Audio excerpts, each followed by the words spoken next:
Hello everyone! Ayan, tatalakayin natin ngayon ang tungkol po sa clone.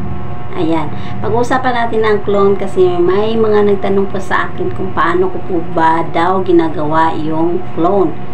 Ayan, tulad po nito. O diba? So, katulad po nito, ayan, yan, dalawa kami. Ito po ay tinatawag na clone. So, tuturuan namin kayo kung paano po ito gagawin. Kaya, huwag po kayong alis.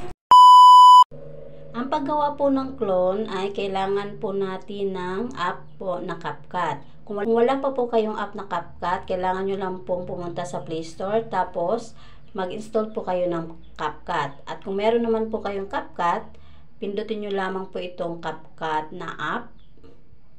Tapos, ayan, meron hong ads po minsan. Kaya pwede nyo naman pong skip. Paalala lang po, kailangan po meron na po kayong nahandang dalawang video para po hindi na po kayo mahirapan pag dating ninyo sa CapCut.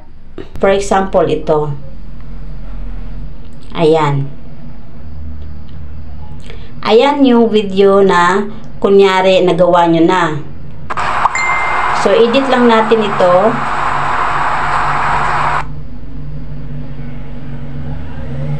Ayan.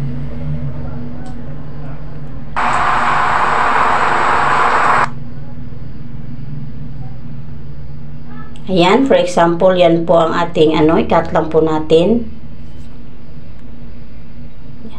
Pagkatapos nyan, hanapin nyo po dito ang overlay. Ito po, may overlay po dito. Pindutin nyo lang po ang overlay.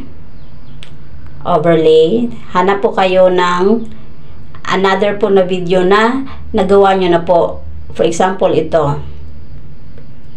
Ayan. Okay, kung napapansin nyo po, ganito po yung itsura niya kasi po nung pagkuha ko po niya nakatayo. Kaya ang gagawin po natin, nakatayo po siya. Pagkuha tapos, iwan ko ano nangyari dito, basta pinahiga ako bigla. Kaya ganito po ang nangyari. So, ang gagawin na lang po natin kung sakaling mangyari po ito sa inyo, punta po kayo dito sa edit. Ito po, edit. Ayan. Edit po. Tapos, rotate. Ito, may rotate po yan. Yan, rotate. Ayan. After nyan, i-ano lang po natin, i-same, ano lang po natin size. Ayan, okay na. So, di ba kung napapansin nyo guys, hindi po nakikita yung nasa likod. Ito lang po ang nakikita. Wait lang po, tuturo ko po sa inyo. I-ano po muna natin ito ha, i-cut muna natin yung mga hindi po Ayan. Kung mag-cut naman po kayo, hanapin nyo lang po yung split. Ito po ang split. Ayan. Tapos wag nyo po dito i-delete. Itong may puti po dito na guhit. Wag po dyan. Dito po sa kung saan nyo po gustong i-delete. Ito po. Ito po ang gusto nyo na part na i-delete. So, ito po ang kailangan merong linyang puti. So, click nyo po yung delete. Ayan. Tapos, adjust nyo na po ito. Drag nyo po sa unahan. Ayan. Tapos, paano ba gagawin para makita yung isang dito video sa kabila? Ganito lang po ang gagawin ninyo. Click nyo po ang nandito po sa baba na video. Tapos, hanapin nyo po dito yung mask. Hanap-hanap, hanap-hanap. Ito ang mask. Pindutin. Tapos, i-click nyo po itong split. Ito po. Ito lang po talaga yung i-click ninyo. Ayan. Tapos, i-drag nyo po siya.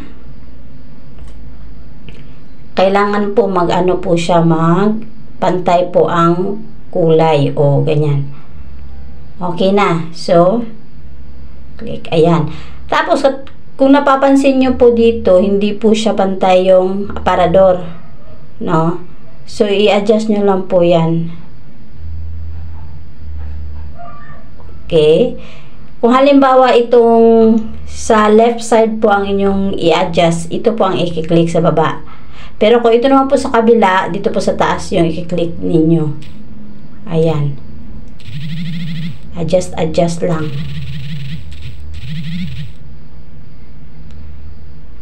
Kayo na po bahala kung paano po ang gagawin ninyo. Para po magmukha po siyang Okay, sa akin, hayaan nyo na lang po yung ano dito. Lagyan na lang natin yan gawan natin yan ng paraan para hindi po siya halata. Ayan, so ito na. Hello everyone. Hello everyone. Okay. For example lang po yan guys. Halimbawa ito po yung gagawin ninyo. Ayan, delete natin yung mga exist. Ayan. Delete. So, ayan na guys. Ganyan lang po ang gagawin. Tapos, save nyo na po.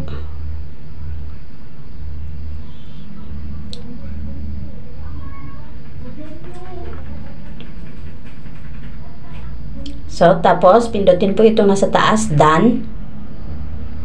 Ayan, okay na. Tapos, hanapin po natin siya dito sa gallery ninyo. Ayan, ito na po ang ating bagong gawa. Ayan o.